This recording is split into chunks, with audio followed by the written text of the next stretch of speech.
The town of Valleoscura held its secrets close. It was a place where the past and present intertwined, where every corner seemed to whisper tales of old. The air was thick with mystery, and the streets echoed with the footsteps of those who dared to walk them after dark. Nestled deep in a valley, sunlight struggled to reach its cobblestone streets.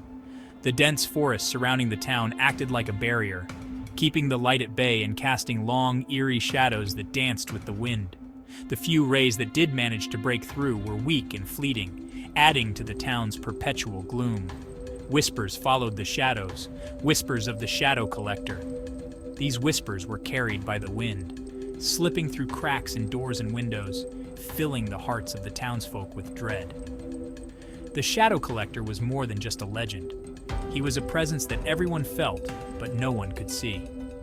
They said he appeared at dusk, cloaked in darkness.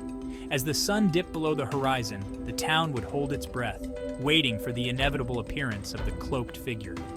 His arrival was always marked by an unnatural chill that swept through the streets, causing even the bravest souls to shiver. Some said he was tall and skeletal. Others swore he was a hunched figure, barely a shadow himself. His form was elusive, changing with each retelling of the tale. To some, he was a towering specter, to others, a creeping wraith. But regardless of his shape, his purpose remained the same. All agreed on one thing: he collected shadows, and with them, pieces of your soul. It was said that once he touched your shadow, a part of you was lost forever. Children were warned to stay indoors after dark, and adults would double-check their locks, hoping to keep the shadow collector at bay. No one knew what happened to those who lost their shadows. They simply vanished, leaving behind worried whispers and empty beds. Families would wake to find their loved ones gone, their rooms untouched, but for the absence of their shadow. The town would mourn, but life would go on, the fear ever present. They simply vanished, leaving behind worried whispers and empty beds. The disappearances became a part of the town's fabric, a grim reminder of the price of living in Valleoscura. Each loss was a wound that never fully healed, a scar that marked the town and its people. Fear, thick and heavy, hung over Valleoscura. It was a fear that seeped into every aspect of life, from the way people spoke in hushed tones to the way they hurried home before dusk. The legend of the shadow collector was not just a story. It was a living, breathing part of Valleoscura, a shadow that loomed over the town, never to be fully dispelled. Mattia scoffed at the stories. He had always been a skeptic, never one to believe in the fantastical tales that circulated among his peers. To him, they were just that. Stories, nothing more than figments of overactive imaginations. At 12, he considered himself far too old for fairy tales. He prided himself on his logical mind and his ability to see through the fabrications that others so readily accepted. "Shadows aren't real," he declared to his friends, "and neither is the collector." His voice was firm, leaving no room for doubt. He wanted to make it clear that he was not afraid of the dark, or the stories that came with it. His friends exchanged nervous glances.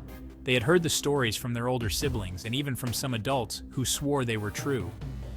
The tales of the shadow collector had been passed down for generations, each version more terrifying than the last.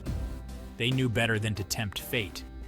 The stories had a way of creeping into their minds, making them second-guess every shadow and every creak in the night. They had learned to respect the unknown, even if they didn't fully believe in it.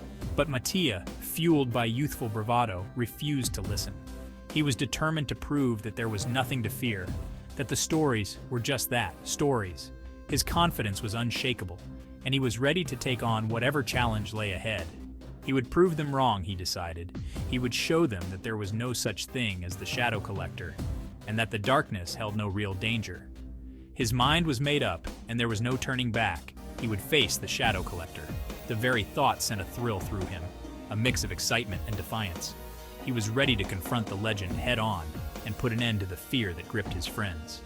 That night, as the sun dipped below the horizon, Mattia slipped out of his window. The cool night air greeted him, and he felt a shiver of anticipation. This was his moment, his chance to prove himself. He carried with him a flickering lantern, his only weapon against the encroaching darkness. The light from the lantern cast eerie shadows on the ground, but Mattia paid them no mind.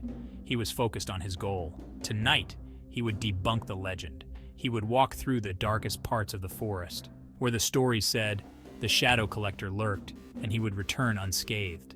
He was ready to face whatever lay ahead, confident that he would emerge victorious. A hush fell over Valleoscura as twilight deepened. The air grew cold, sending shivers down Mattia's spine despite his bravado. He walked with purpose, his lantern casting dancing shadows that stretched and contorted against the ancient buildings. Each rustle of leaves, every creak of a shutter, sent a jolt of fear through him.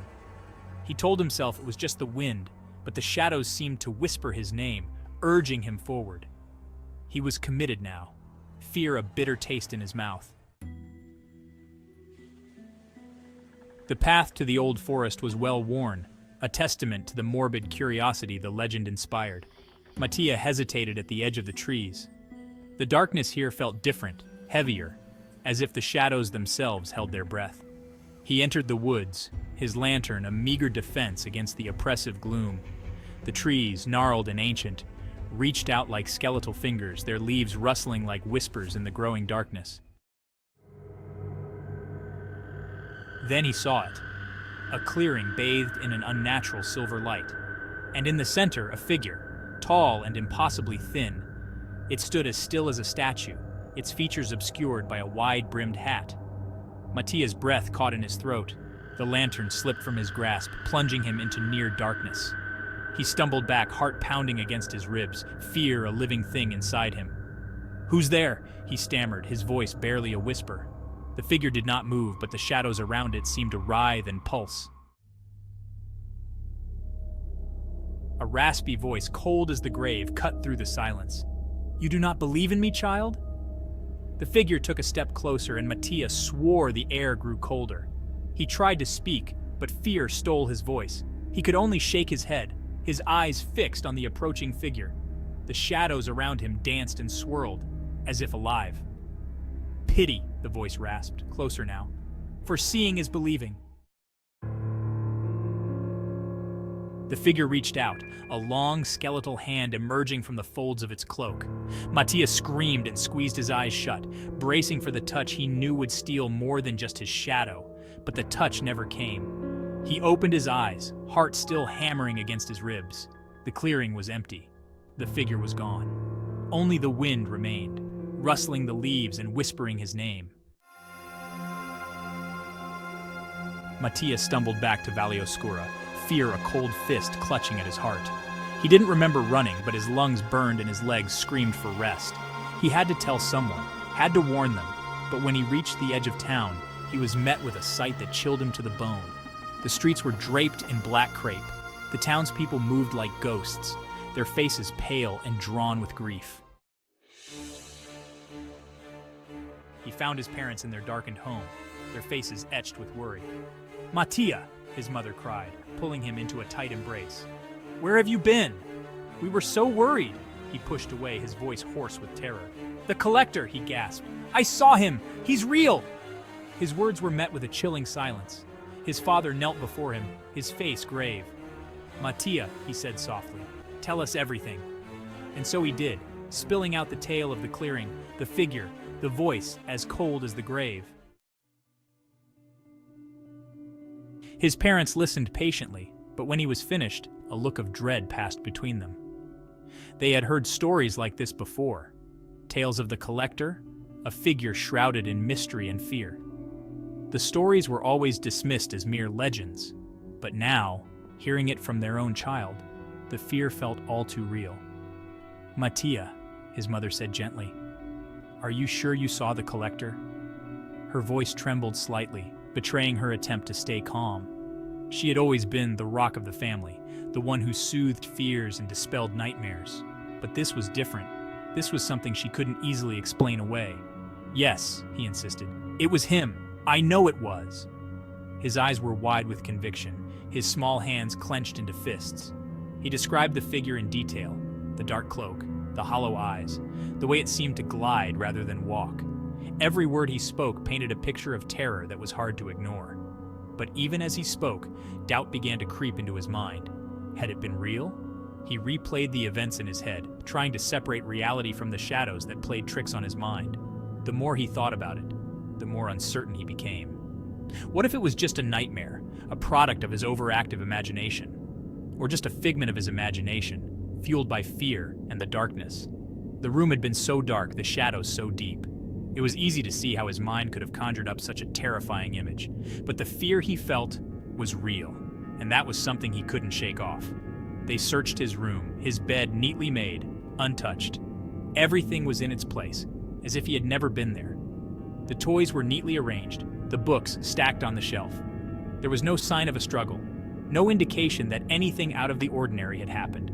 It was as if he had vanished into thin air, leaving behind no trace, no explanation. The window was open, the curtains billowing gently in the breeze. It was a scene of perfect normalcy, yet it felt profoundly wrong. The emptiness of the room was suffocating, the silence deafening, only a lingering sense of dread. The air was thick with it, an invisible weight pressing down on them. They couldn't shake the feeling that something terrible had happened, something beyond their understanding. The room, once a place of safety and comfort, now felt like a portal to another world, a world where nightmares came to life. They never found Mattia. Some whispered that the shadow collector had taken him, that his youthful arrogance had finally been punished. Others said he had run away, terrified by what he'd seen in the clearing.